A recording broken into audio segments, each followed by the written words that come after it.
Coming up on this week's news, many areas of Florida are unrecognizable this week following the landfall of Hurricane Milton near Sarasota. Cash toll customers using the Delaware Memorial Bridge are finding out how a price change will affect them. And residents of North Carolina get a sneak peek at 3 new options for replacing the Cape Fear Memorial Bridge. Hello, everyone, and welcome to this week's update of all that's coming down the pike. Florida is reeling from the landfall of Hurricane Milton this week. Several 100,000 customers are still without power several days after Milton crossed the peninsula. Tolls across at least 23 different toll roads and toll bridges have either been suspended or limited as recovery efforts continue. Key facilities where the tolls are suspended include the Sunshine Skyway Bridge and all the toll roads around the Tampa area. Surface streets across many urban areas also do remain flooded as waters continued rising after Milton had passed last week. Florida's Turnpike north of Canoe Creek Service Plaza remains toll-free, as does Alligator Alley in South Florida. All Orlando toll roads are also toll-free at this time. Lee County, which suffered serious damage to its causeways during Hurricane Ian 2 years ago, has reported all of its bridges are open for traffic at this time. However, some signaling devices in the area do remain out of order. More than 3 million people lost power with Milton's landfall late Wednesday last week, and the system spawned an unusually high number of tornadic events across Florida as it approached and then pummeled the Sunshine State. Commuters using the Delaware Memorial Bridge are about to experience traffic delays as a series of lane closures begins this week for critical maintenance. Crews are closing as many as 2 lanes of traffic during the day on the New Jersey side of the bridge. Those closures will impact drivers Mondays, Tuesdays, and Wednesdays.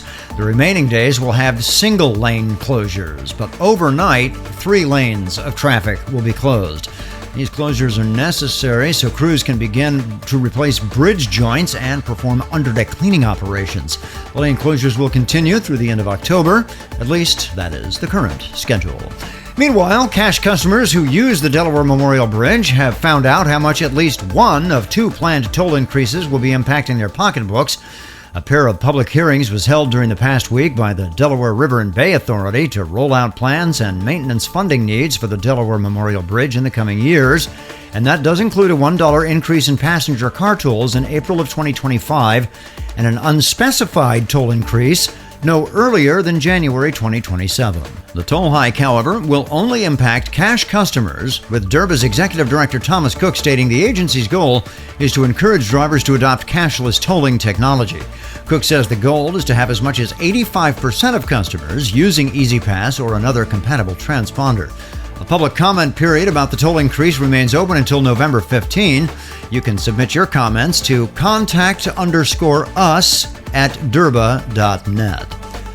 Another public comment period, this one in North Carolina, is coming to a close in just about a week and a half, and that concerns the replacement for the Cape Fear Memorial Bridge. You may recall a round of funding was secured over the summer from the federal government to help move that project forward, but state officials are still considering tolling as a funding option for the new Cape Fear Memorial Bridge. 3 options for that bridge replacement were unveiled in a pair of public hearings last week.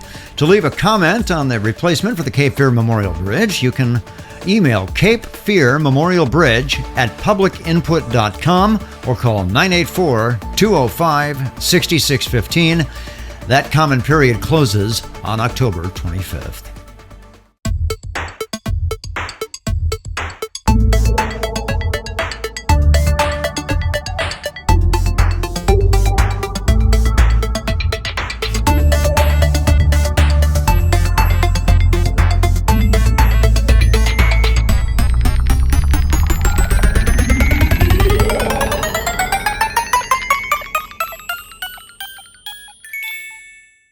From the In Case You Missed It file, TxTag has given its customers until November 1st to verify and update information on their accounts before account management services for its customers gets transferred over to the Harris County Toll Road Authority in Houston. You'll recall the Texas Department of Transportation announced this summer it was going to be transitioning its billing and account management services to Hectra when its current third-party management contract expires November 14th. TxTag customers were originally given only until this week to make that verification or update, but the timeline has been extended to the end of the month. Customers who do not want their data transitioned to Hectra must notify TxTag of their objection before that deadline.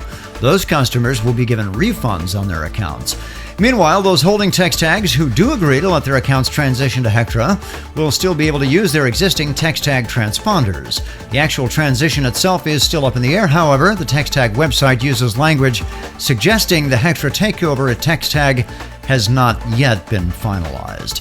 That does finalize our report for this week, however. Coming up next week, we take a look at the new connectors opening between the West Park Tollway and the Grand Parkway in Houston. Until then, please drive safely, as always remembering situational awareness. Thanks once again for watching and listening from all of us at Turnpikes.com, the Turnpike Authority.